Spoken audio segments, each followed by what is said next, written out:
कियत्पर्यन्तम् अस्माभिः पठितमासीत् इति?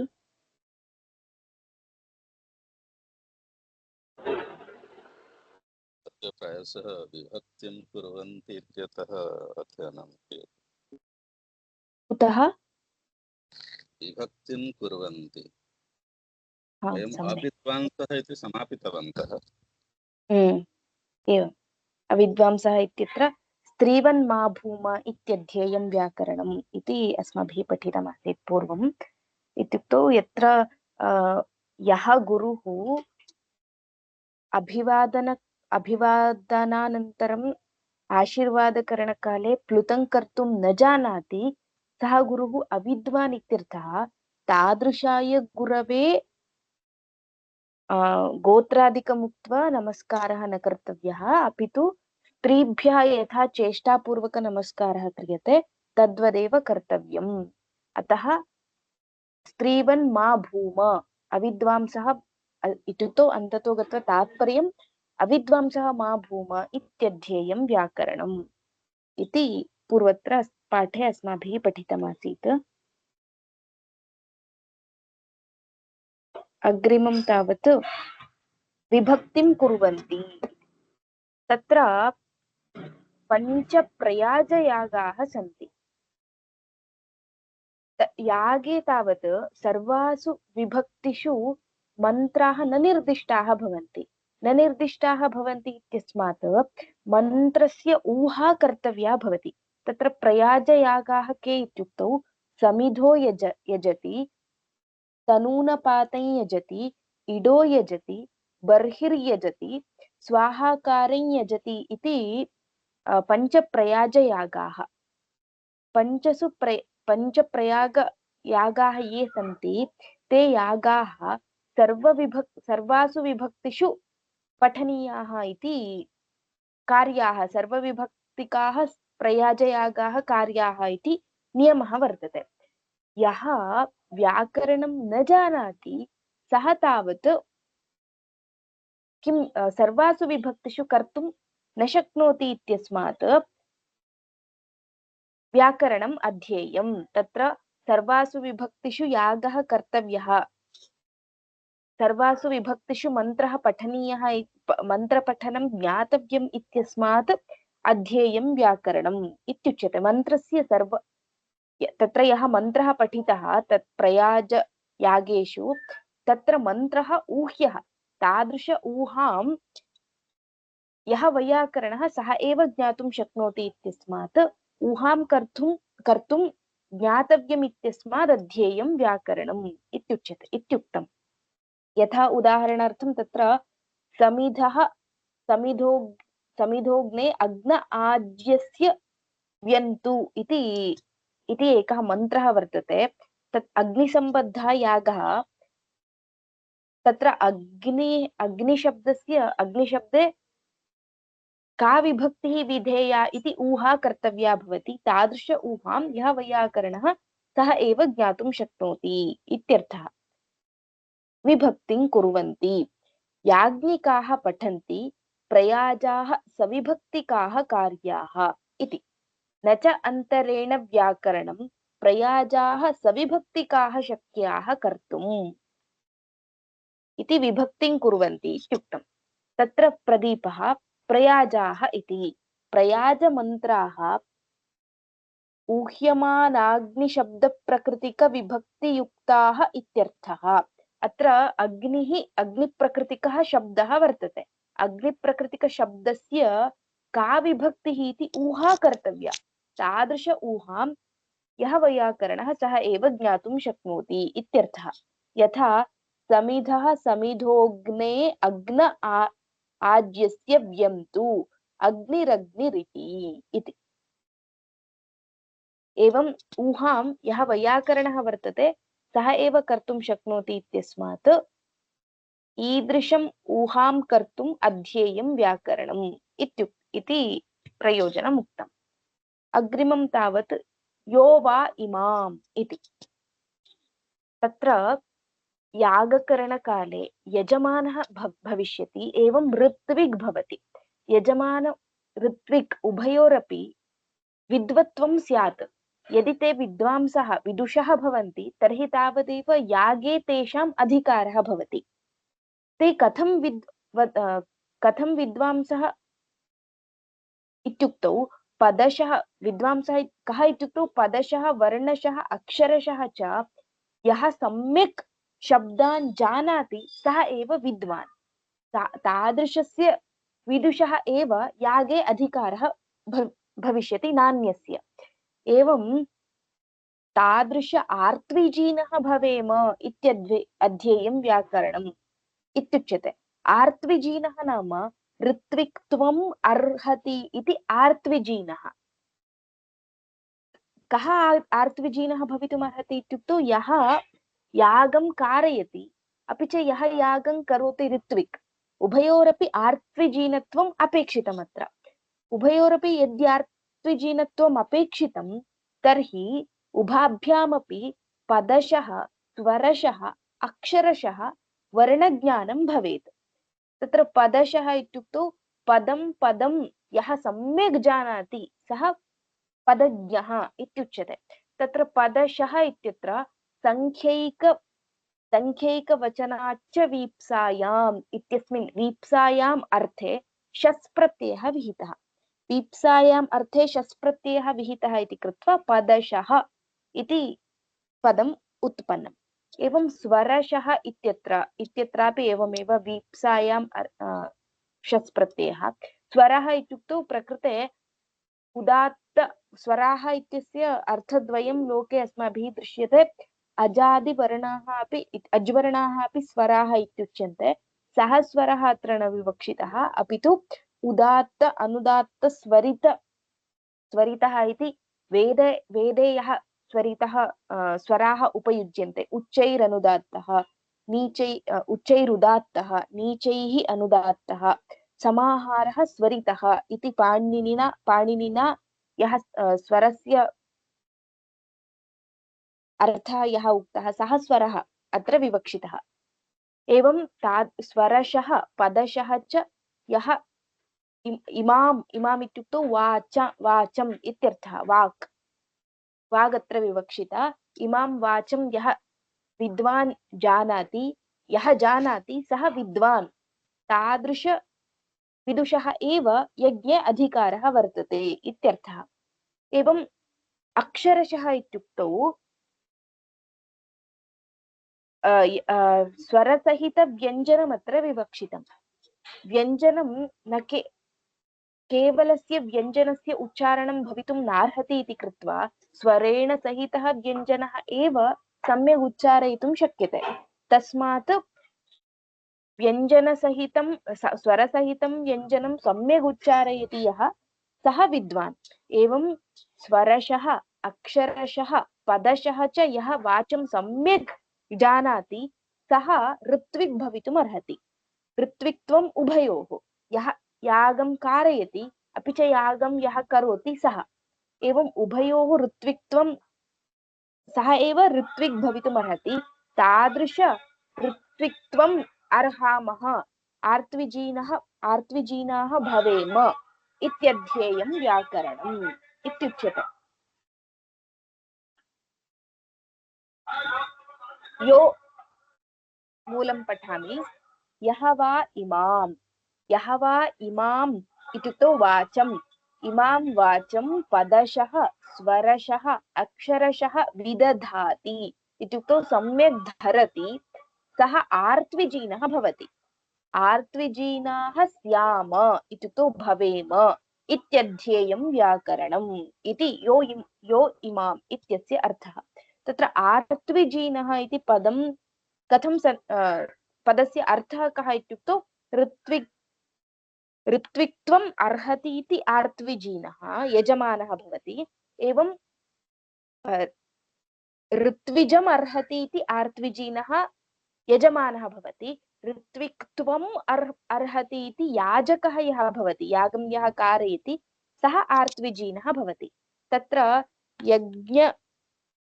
यज्ञऋत्विग्भ्यां घखञौ इत्यनेन सूत्रेण खञ् प्रत्ययः भवितुमर्हति, अथवा यज्ञऋत्विग्भ्यां तत्कर्म अर्हतीति च उपसंख्यानम् इत्यनेन वार्तिकेन वा खञ्युप्रत्ययः भवितुम् अर्हति। तदेव उक्तं प्रदीपकारैः। पदशः इति पदं पदमिति संख्यैकवचनाच्च वीप्सायाम् इति शस् प्रत्ययः इत्यर्थः। स्वरशः इति स्वरः उदात्तादिः। अक्षरशः इति अक्षरं व्यञ्जनसहितः अच् अक्षरम् इत्युच्यते। तादृश अक्षरसहितं पदं यः जानाति, व्यञ्जनसहितं अच् सहितं व्यञ्जनम् अक्षरं यः जानाति सः इत्यर्थः। आर्त्विजीनः इति ऋत्विजमर्हतीति आर्त्विजीनः यजमानः। ऋत्विक्त्वमर्हतीति याजकः अपि आर्त्विजीनः। एवं यज्ञऋत्विग्भ्यां घखञौ इति सूत्रेण यज्ञऋत्विग्भ्यां तत्कर्म अर्हतीति च उपसंख्यानम् इति वार्तिकेन च अत्र वार्तिकेन च खञ्। विद्वान् यजेत विद्वान् याजयेत इति द्वयोरपि विदुषोरधिकारात्।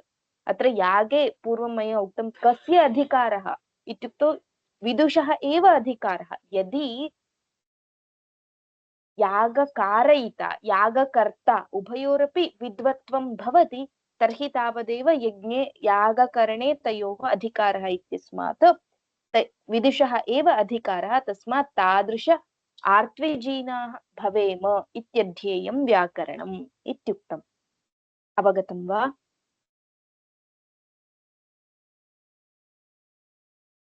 हरि ओम्। स्पष्टं खलु?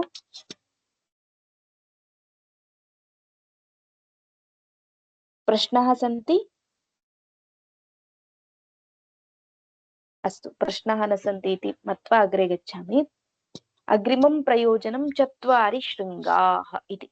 चत्वारि शृङ्गा त्रयो अस्य पादा द्वे शीर्षे सप्तहस्तासो अस्य त्रिधा बद्धो वृषभो रोरवीति महोदेवो मर्त्याम् आविवेश इति मन्त्रः वर्तते। अत्र अस्मिन् मन्त्रे शब्दस्य इत्युक्तौ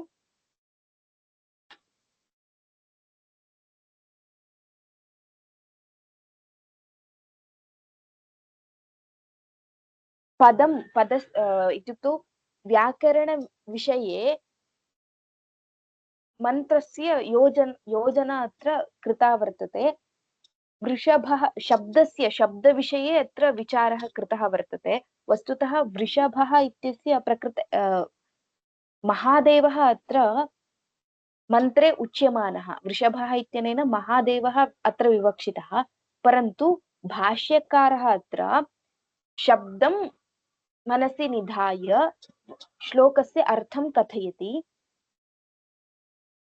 यः वृषभः अत्र उच्यमानः सः शब्दत्वेन अत्र विवक्षितः। शब्दस्य अन्यानि यानि विशेषणानि उक्तानि तानि सर्वाण्यपि कुत्र अन्तर्भवन्ति इत्युक्तौ शब्दं प्रति अन्तर्भवन्ति। शब्दस्य विशेषणानि उक्तानि। अत्र शब्दस्य किं स्वरूपं, कथं शब्दः भविष्यति इत्युच्यते। यदि तत्र चत्वारि शृङ्गाः इत्यनेन शृङ्गः इत्यनेन कः विवक्षितः इत्युक्तौ नाम आख्यात उपसर्ग निपाताः चत्वारि शृङ्गत्वेन अत्र उच्यमानाः सन्ति। नाम इत्युक्तौ प्रकृतिः इत्यर्थः। आख्यातः इत्यस्य तिङ् इत्यर्थः। उपसर्गाः प्रपरा अपसम् अनु अव निस्निर् दुस् दुर् वि आङ् इति ये पठ्यन्ते अस्माभिः इत्युक्तौ आगच्छति इत्यत्र आङ् इति उपसर्गः, उपविशति इत्यत्र उप इत्युपसर्गः। उपसर्गाः द्योतकाः वाचकाः इति पक्षद्वयं वर्तते। तत्र द्योतकाः इत्युक्तौ यः अर्थः सः पदे एव वर्तते, तमर्थं द्योतयन्ति उपसर्गाः इत्यर्थः। यथा तत्र आगच्छति इत्यत्र गच्छति इति पदे एव आगमनार्थः अपि वर्तते। तादृशम् आगमनार्थं द्योतयति उपसर्गः इति। यदि वाचकः तर्हि आङ् इति उपसर्गः एव आगमनार्थं वक्ति इत्यर्थः। एवं पक्षद्वयं वर्तते, उपसर्गाः वाचकाः अथवा द्योतकाः इति। अपि च एवं निपाताः एवं निपातानाम् उदाहरणार्थं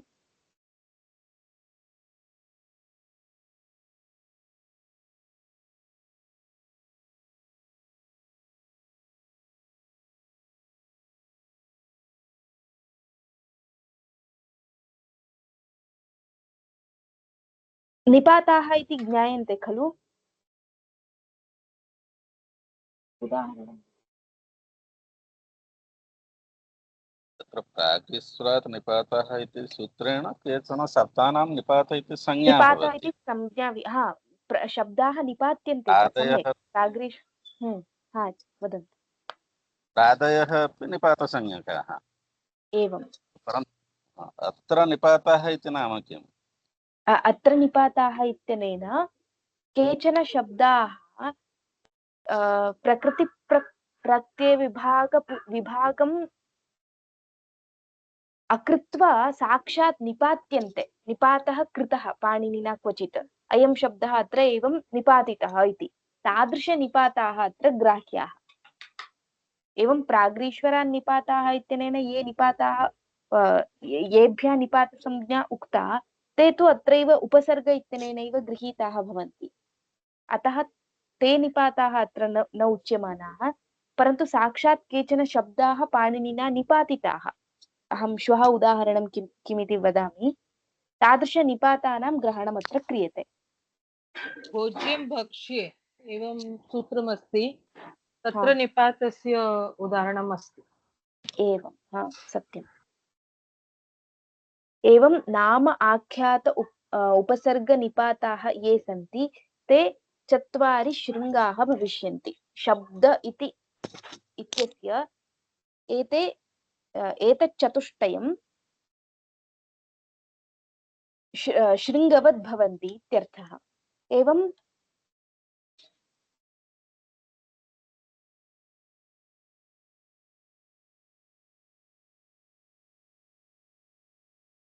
चत्वारि शृङ्गाः, 3 अस्य पादाः।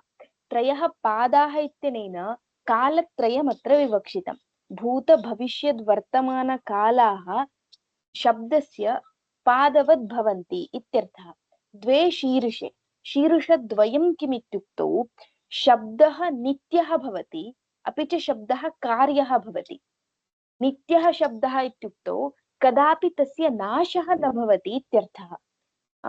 कार्यः क्षम्यताम् एवं नित्यशब्दः इत्युक्तौ तादृशस्य शब्दस्य नाशः न कदापि भविष्यति।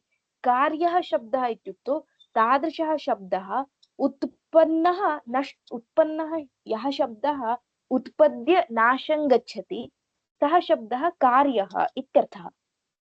तत् नित्यः शब्दः कार्यः शब्दश्च शीर्षद्वयम्।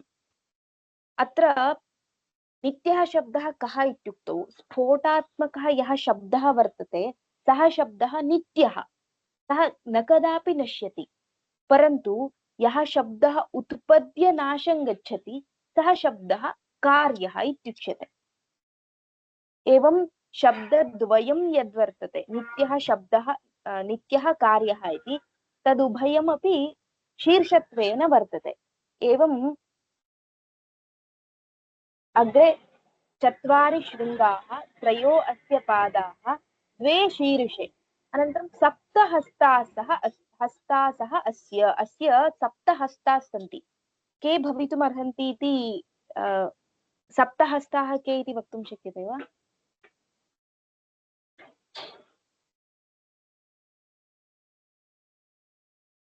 व्याकरणस्य 7 हस्ताः के भवितुमर्हन्ति इति ऊहां कर्तुं शक्नुवन्ति वा?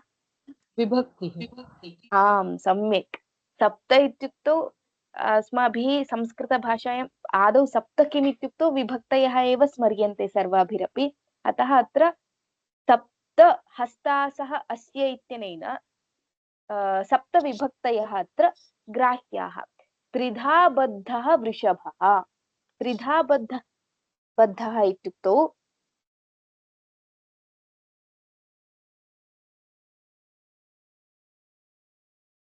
हरि ओम्, श्रूयते खलु? आं भगिनि। हा, श्रूयते।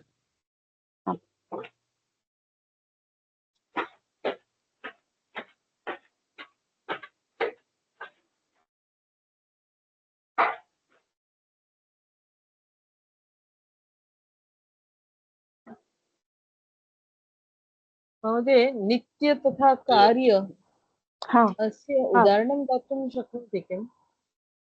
नित्यः हम्म, शब्दः कार्यः शब्दः इत्यत्र वा? आमाम्।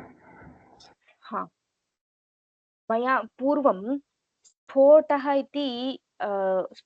इति किञ्चित् उक्तमासीत्। स्फुटति अनेन अर्थः इति स्फोटः, स्फुट्यते अनेन इति स्फोटः इति। सत्यं। तत्र यः स्फोटात्मकः वर्तते ध्वनिः, सः कदापि न नश्यति इत्युक्तौ अर्थः कदापि न नश्यति। एवं वा? शब्दं वयम् उच्चारयामः, उच्चारणानन्तरं सः शब्दः नश्यति, नाशं गच्छति। उच्चारितस्य शब्दस्य नाशः भवितुमर्हति, परन्तु यः अर्थः वर्तते तस्य तु नाशः नास्ति। स्फुटति यः अर्थः तस्य, अतः स्फोटात्मकः यः शब्दः सः नित्यः, येन अर्थः स्फुटति सः।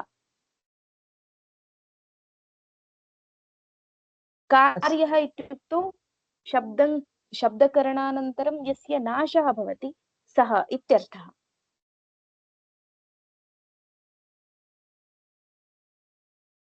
अवगतं वा? हरि आं ओम्। भगिनि। अस्तु। हा, एवं त्रिधा बद्धः, त्रिषु स्थानेषु अयं शब्दः बद्धः इत्यर्थः।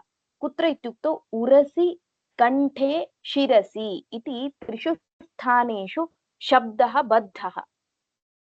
तादृशं रोरवीति इत्यस्य शब्दं करोति इत्यर्थः। एवं त्रिधा बद्धः वृषभः शब्दं करोति। त्रिषु स्थानेषु बद्धः शब्दं करोति इत्यर्थः। उरसि, कण्ठे, शिरसि च बद्धः शब्दः शब्दं करोति इति अस्य उपरिष्टादर्थः। वदामि, चत्वारि शृङ्गा, त्रयो अस्य पादाः, द्वे शीर्षे, सप्तहस्तासः अस्य, त्रिधा बद्धः वृषभः रोरवीति, महोदेवो मर्त्याम् आविवेश। ईदृशः महादेवः मर्त्यलोके आविवेश इत्यर्थः। तत्र चत्वारि शृङ्गाणि पदजातानि, चत्वारि शृङ्गाणि कानि तानि इत्युक्तौ नाम आख्यात उपसर्ग निपाताश्च। त्रयः अस्य पादाः, त्रयः कालाः, भूत भविष्यद् वर्तमानाः, द्वे शीर्षे, द्वौ शब्दात्मानौ, नित्यः कार्यश्च, सप्तहस्तासः। अस्य सप्तविभक्तयः, त्रिधा बद्धः, त्रिषु स्थानेषु बद्धः, उरसि, कण्ठे, शिरसि इति। वृषभः, वर्षणाद् वृषभः, वर्षणात्, पुरोरवीति, शब्दं करोति इत्यर्थः। हरि ओम्, अवगतं वा? वर्षणात् वृषभः। प्रश्नाः सन्ति? वर्षणात् वृषभः नाम किम्? वर्षणाद् वृषभः इत्युक्तौ शब्दान् इत्युक्तौ साधुशब्दान् वर्षयति इति वृषभः इति शब्दः।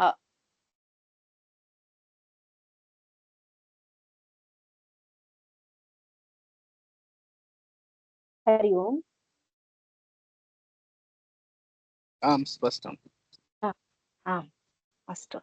अन्ये प्रश्नाः सन्ति वा अन्यत्र?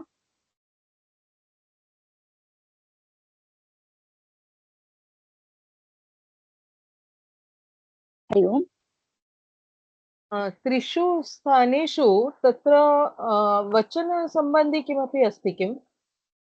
यथा त्रिषु स्थानेषु एकवचनं बहुवचनं आमाम् एवम् अस्ति किम्? न न न त्रिधा पुरसि त्रिषु कण्ठेषु स्थानेषु आम् न न न न त्रिषु स्थानेषु बद्धः इत्युक्तौ वर्णाः त्रिषु प्रधानेन तालु इत्यादयः ताल्वादिस्थानानि तावत् कण्ठे एव अन्तर्भवन्ति। तद्विहाय कुत्र वर्णा कुतः उत्पद्यन्ते वर्णाः इत्युक्तौ उरसः उत्पद्यन्ते, कण्ठाद् उत्पद्यन्ते, शिरसः उत्पद्यन्ते इति। एवं शब्दाः त्रिषु स्थानेषु बद्धाः, वचनत्रयमत्र न विवक्षितम्, उच्चारणस्थानम् अस्तु एवम् उच्चारणस्थानानि विवक्षितानि। अन्ये प्रश्नाः?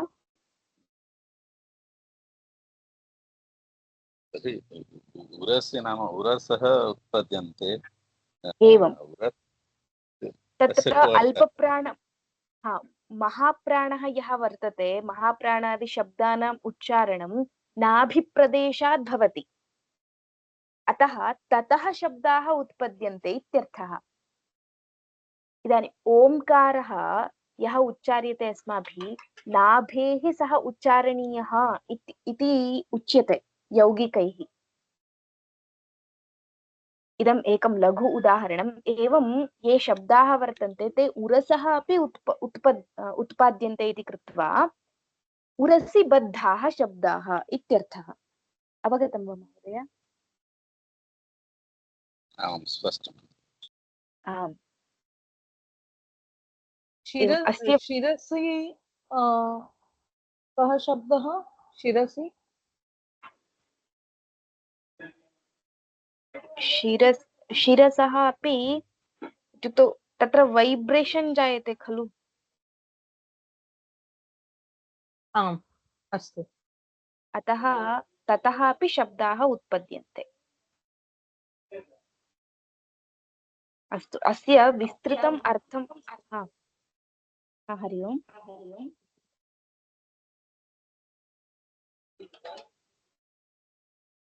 किमपि उच्यमानं वा?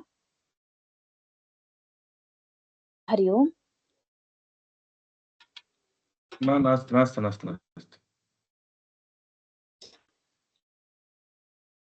अस्तु, अद्य अत्र समापयामः, यतः अस्य विस्तृतम् अर्थं श्वः विस्तृतः विचारः अत्र वर्तते, तत् श्वः पश्यामः। शिरसि इत्यस्य सर्वे शब्दाः आलोच्य एव वागादिषु इन्द्रिय अर्थात् यथा उक्तम् इन्द्रियैः तस्य अभिव्यञ्जनं भवति इति, अर्थात् आलोचनं शिरसि भवति इति वक्तुं शक्यते इति भाति। तत्र एवं विवक्षा अस्ति प्रायः, तत्र त्रिधा इत्यनेन वाक् त्रिधा वर्तते, परा पश्यन्ति मध्यमा इति। एवं तु चतुर्धा अस्ति, परा पश्यन्ति मध्यमा वैखरी इति, सा वाक् अत्र विवक्षिता अस्ति एवं त्रिधा बद्धः इत्यनेन।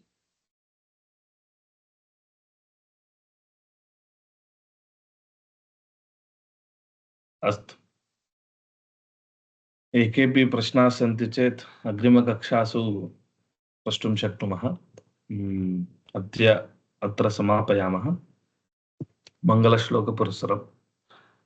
योगेन चित्तस्य पदेन वाचां मलं शरीरस्य च वैद्यकेन योपाकरोत्तं प्रवरं मुनीनां पतञ्जलिं प्राञ्जलिरानतोऽस्मि। तत्कर्म यन्न बन्धाय सा विद्याया विमुक्तये आयासाय परं कर्म विद्यान्याशिल्पनैपुणम्। सर्वेभ्यः धन्यवादाः। पुनः अग्रिमकक्षायां मिलामः। राम राम। धन्यवादाः। धन्यवादः।